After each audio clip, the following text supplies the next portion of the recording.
আসসালামু আলাইকুম দেশবাসী, কেমন আছেন সবাই?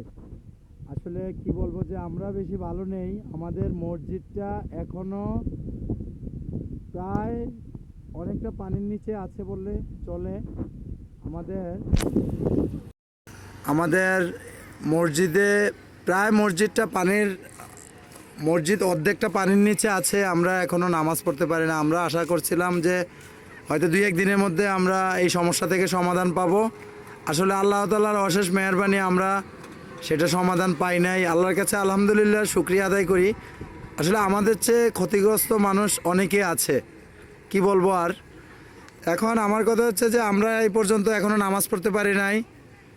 আজ 25/8/2024 আমরা ছোট্ট আরেকটা ভিডিও নিলাম।